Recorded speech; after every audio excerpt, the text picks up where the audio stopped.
Hey, in this video, I'd like to speak to you about why your true self never suffers. That your suffering is an illusion. And when you see through the illusion, there's no more suffering.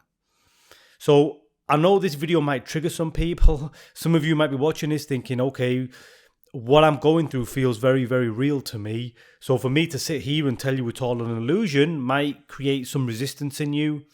And it might even piss you off, right? Because if someone had come to me and told me when I was really, really suffering that it was just all in my head, I wouldn't have believed it. I'd thought, no, it's actually real. This is what I'm going through. This is what I've been through. And it's all like my problem. And I've got to find a way out of it. You do have to find a way out of it. You will find a way out of it. But when you find a way out of it, you'll understand that it was just an illusion, right? And you were believing in something that was never actually real. You were believing in something that you would just kind of created yourself.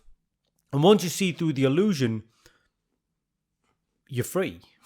Okay? That's the thing about an illusion. When you understand it's an illusion, it changes your perspective on everything, right? You might have heard that analogy about a magician. So when a magician's doing a trick, the magician's pulling a rabbit out the hat. He does it 100 times and you fall for it every single time.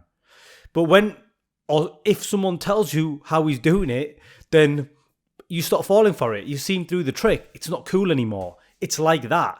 I'm trying to help you understand and see how it's an illusion. When you see it, it'll stop fooling you. You'll stop suffering.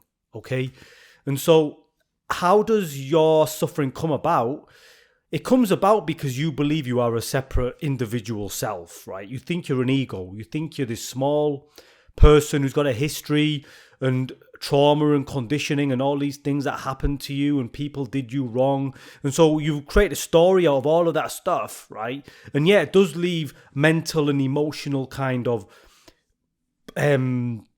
conditioning behind, we could say, right? And that conditioning that's left behind from them experiences, you've identified with it and it's just taken over you, right?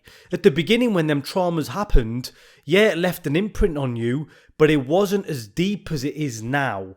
It was probably just a hit, some sort of hit to your system, and then it caught your attention went there, and it skewed your sense of self, right? And when it skewed your sense of self, you energized that trauma. And just like some sort of virus, the more you identified with it, the more you believed in it, it just got bigger and stronger and bigger, and it just takes over your whole life, right? That's kind of how conditioning works. At the beginning, we get a little bit of conditioning, a little bit more. We start to believe in it. And when we start to believe in it, it just grows at a rapid rate. So what I'm saying here is that you are not the ego, you're not the story, you're none of that stuff that happened to you. Even if really, really bad traumatic stuff happened to you, none of that is actually you. The person you think that happened to doesn't exist. I know this can be difficult to swallow. What I'm saying is the person that you really are is just the consciousness, the awareness that is always present, right? Even when these bad things happen to you, which have now created your suffering, there was still an element, a part of you, which was all of you really, that was witnessing, right? That's you without the labels, right? That part of you that knows all the experience you've had without labels and thoughts and emotions, just the experiencer, that's you. That is untouched. That cannot suffer, right? It can witness, observe suffering, because its nature is just to allow, right? It's what awareness does. It just allows. So it experienced the suffering. It witnessed it. I wouldn't say experienced it. It witnessed it. It was there. It's always there. But you got caught up in it when you didn't have to, right? Obviously, you didn't know any better, but this is what's happened. So now you believe you're this small, separate self, and all of your problems revolve around this idea that you are a small, separate self. Literally. You think, poor old me, I'm anxious, I'm depressed, or I'm resentful, or whatever you think. It's all revolved around a sense of me, a sense of I, which you wrongfully believed yourself to be. Okay? Now, the next part of the journey, I have an analogy for you. So when you start on the spiritual path, it's like crossing a bridge. The bridge can be quite long, right? You're on one side of the bridge, which is attached to your conditioning, your suffering, your ego. The other side of the bridge is your true self, ultimate freedom, right? I'm telling you now, a lot of people on the spiritual path never actually get on the bridge. They don't actually leave this side. They just develop a spiritual ego, right? I did this for a long time. I think a lot of people do, right? But when you actually start trying to cross this bridge to your true self, it's not always a smooth stroll across the bridge. It's usually maybe a couple of steps forward and then a couple of steps back, right? Because it's scary. It's scary because you're letting go of this way of knowing yourself, right? You've known yourself a certain way for decades, probably. And that way, that knowing of yourself, that relationship you have with yourself is really very, very personal. It's very, very deeply personal. And so when you begin to walk across the bridge to your true self, that connection you've got to yourself that you've always had, or at least you think that is yourself, that needs to be let go. And that is terrifying, right? Because consciously you think you want it. Subconsciously, everything in you is resisting it. That sense of self you've got, which you've had for a long time, you develop to keep you safe. You think that's who you are. So that's why it can feel like literally a death.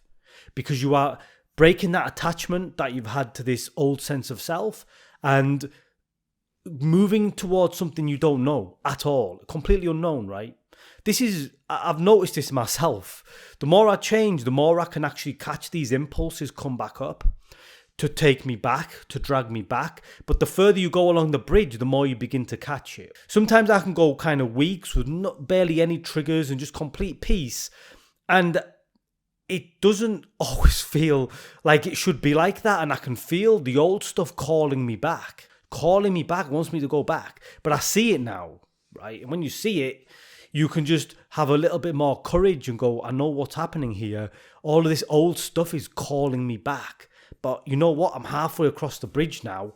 Like, I may as well just go now. But there is a lot of backwards and forwards. You could refer to this like ego backlash.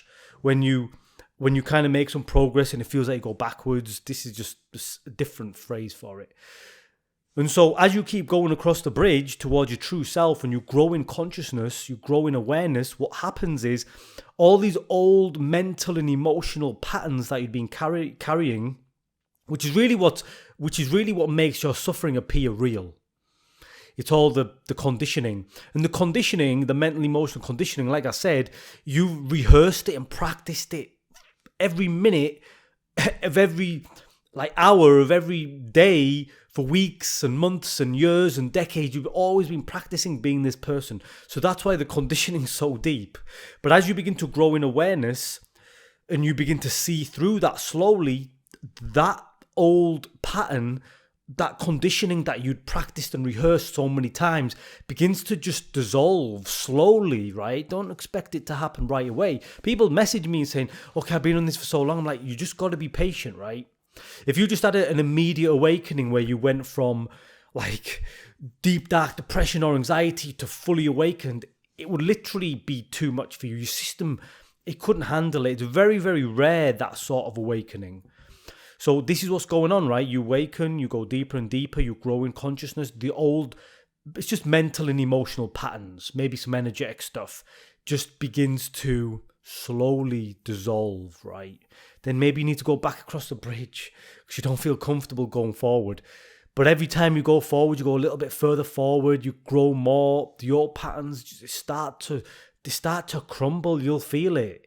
They start to crumble, but you still might need to return back just to still have some sense of safety there, and then keep going. Eventually you make it to the other end, right? And then the old patterns still might come up, right? They don't immediately go away. That's the hardest part, right? Is working through the mental, emotional patterns, but they just lose their hold over you. You've seen through the illusion at this point. I think you'll see through the illusion maybe when, metaphorically speaking, when you get about halfway across this bridge and you see the old patterns coming back, and it's because you're going into something unknown that you want to maintain that old connection, that old way of knowing yourself. On some deep unconscious level, you still want to maintain that. And just understanding this and seeing this is one of the keys that's going to liberate you.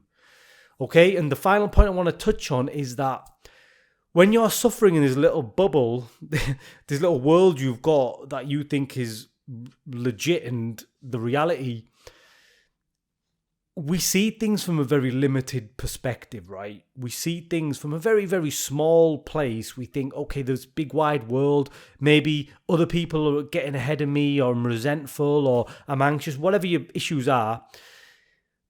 But on a macro level, if you were to like zoom out and look at your life, I don't know, 30 years in the future, or whatever, you could just see with the course of your life, a lot of you would realize that these challenges that you're going through, this suffering that you're going through is actually necessary. Not necessary for you to maybe get your little petty needs met, but necessary in the scope of the whole of humanity and where humanity's go. Maybe you're destined to do something great. I don't know. I'm just saying, right? But when you're stuck in this little bubble of suffering, you don't see it. You don't see how it's necessary for you to go through this and understand what I'm telling you. And then, like, in hindsight, when you come out with this, you might go and do something great and help the world. You'll understand it'll all make sense. But we don't have that perspective. We don't have that hindsight while we're going through it, right? We don't see the whole. It's a whole, it's like a play, right? It's a divine play. Everything's playing into each other. There's no kind of accidents. Whatever you're going through is what you're meant to go through, right? A lot of people are getting struggle with that. You're meant to go through it. Right, so I don't really know what else to say on that. You're meant to go through it because further down the line, your life has some meaning, right? It might be 100 years, it might be 200 years down the line. Somehow, what you're going through now will play into something else, right? Which will change something else, which might impact the entire world. Maybe even the universe, I don't know. The point I'm trying to make is try not to be so limited and stuck in this, like, me and why am I suffering? Try to expand your like perspective and see there's more going on, and that is really what again breaks you out of that egoic mode of consciousness, because that's just want to keep you small and stuck, right? But when you see that, you know what, there's bigger and greater things going on, and maybe my life does have an important role. What I'm going through does have a more of an important role in the whole picture. Breaks out your ego, okay? So I hope this video helps some of you out. But that is all I've got for you in this one. Hopefully speak to you next time. God bless.